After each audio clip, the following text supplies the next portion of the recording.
బీజేపీతోనే గిరిజన ప్రాంతాల అభివృద్ధి సాధ్యమని అరకు కూటమి ఎంపీ అభ్యర్థి కొత్తపల్లి గీత స్పష్టం చేశారు. వైసీపీ హయాంలో గిరిజన ప్రాంతాల అభివృద్ధి నిర్వీర్యం అయ్యిందని అన్నారు. టీడీపీ జనసేనల మద్దతుతో రాబోయే ఎన్నికల్లో గెలిచి ఈ ప్రాంత ముఖ చిత్రాన్ని మారుస్తామని గీత వెల్లడించారు. ఈ క్రమంలో నేడు నామినేషన్ దాఖలు చేసిన కొత్తపల్లి గీతతో మా ప్రతినిధి Shivashankar face to face. Araku parliamentary నియోజకవర్గ ఎన్డీఏ కూటమి అభ్యర్థిగా కొత్తపల్లి గీత ఈరోజు నామినేషన్ వేశారు. ఈ క్రమంలో ఆవిడకి స్పందన ఎలా ఉందనేది ఆవిడని అడిగి తెలుసుకుందాం. మేడం చెప్పండి, ప్రధానంగా ఈరోజు గతంలో మీరు వైసీపీ నుంచి పోటీ చేశారు ఎన్డీఏకి వ్యతిరేకంగా, ఈరోజు ఎన్డీఏ నుంచి వైసీపీకి వ్యతిరేకంగా పోటీ చేస్తారు. సో దీన్ని ఎలా చూడొచ్చు? అంటే మీరే చూసారు కదండి, ఈరోజు స్పందన అంతా ఎట్లా ఉందన్నది మీడియా వారు సాక్షిగానే జరిగింది ఈరోజు నా నామినేషన్. అండ్ అది పక్కన పెడితే ఎన్డీఏ కూటమి రావాలని ఈరోజు నరేంద్ర మోడీ గారి సంక్షేమం ప్రతి ఇంటికి వెళ్ళాలని చెప్పి ప్రతి ఒక్కళ్ళు కోరుకుంటున్నారు. అదే కాదు, రాష్ట్రం ఈరోజు 20 సంవత్సరాలు వెనక్కి వెళ్ళిపోయిన పరిస్థితి, అప్పులు కుప్పగా మారిన పరిస్థితి మనం చూస్తున్నాము.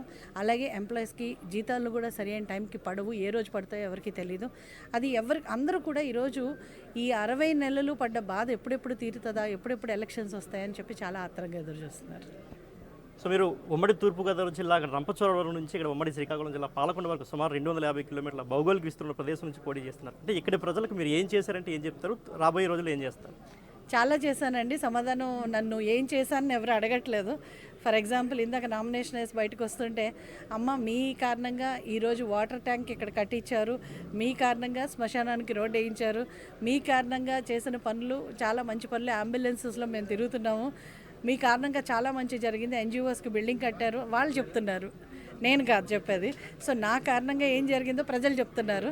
నేనేం చేయాలో అన్నది కూడా నాకు ఒక క్లారిటీ ఉంది. ఎందుకంటే అభివృద్ధి అన్నది కనుచూపు మేరలో కనిపించని పరిస్థితి ఉంది. కాబట్టి ఈ రోజుల్లో గిరిజనులందరికీ న్యాయం చేయడానికి సప్లాన్ నిధులు రావాలి, ట్రైకార్ నిధులు రావాలి, యువతకు ఉపాధి కలగాలి, ఈరోజు మహిళలకు సాధికారత రావాలి.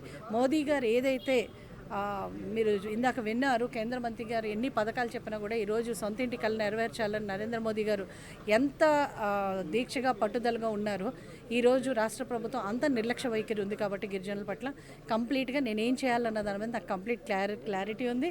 అండ్ సమగ్ర అభివృద్ధి సాధించడానికి ఈరోజు పర్వతంలో ఉన్న బీజేపీ నుంచి నేను పోటీ చేస్తున్నాను. కాబట్టి 100% అరకు ప్రగతి సాధించడానికి నా పార్టీ నాకు అండగా ఉంటుంది. నేను కూడా చిత్తశుద్ధితో పనిచేయడానికి సిద్ధంగా ఉన్నాను.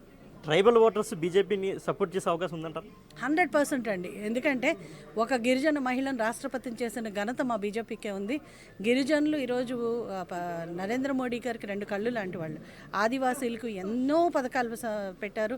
చివరికి పీవీటీజీస్ కిందక చెప్పినట్టు 25,000 కోట్ల రూపాయలు కేవలం వాళ్ళు ఇల్లు ఇవ్వడానికి, ప్రతి మహిళను ఒక ఇంటి ఓనర్ అవ్వాలని చెప్పి ఆయన భావించడం జరిగింది. ఎన్నో కొన్ని ఎంఎస్పీ అయితేనే అసలు గిరిజనులకి ఇప్పుడు వరకు కేంద్ర ప్రభుత్వం, ఏ ప్రభుత్వం ఎన్డీఏ యూపీఏ ఉన్నప్పుడు కనీసం ఒకటి కూడా చెయ్యకపోగా ఈరోజు 100% బీజేపీ ప్రభుత్వం చేస్తుంది. ఛత్తీస్గఢ్లో మీరు చూశారు, ట్రైబల్స్ బీజేపీని ఎంతగా ఆదరిస్తున్నారు, ఇక్కడ కూడా ఆదరిస్తారు. సో కూటమిలో టీడీపీ జనసేన సపోర్ట్ ఎలా ఉంది, సమన్వయం ఎలా ఉంది? అదే నేను చెప్తున్నట్టు నాకు అలవాటు అయిపోయిందండి అందరితో సమన్వయం చేసుకోవడం. ఎందుకంటే 2014లో కూడా నేను ఏ పొలిటికల్గానే పనిచేశాను.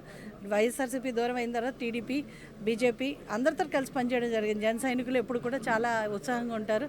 సో నాకైతే సమన్వయం పెద్ద ప్రాబ్లం లేదు. కొంతమందికి ఏమైనా ప్రాబ్లం ఉండొచ్చు, కానీ నాకైతే అందరితో కలిసి పనిచేసుకుంటాను. అండ్ నాతో అందరు కలిసి పనిచేస్తారు. Thank you.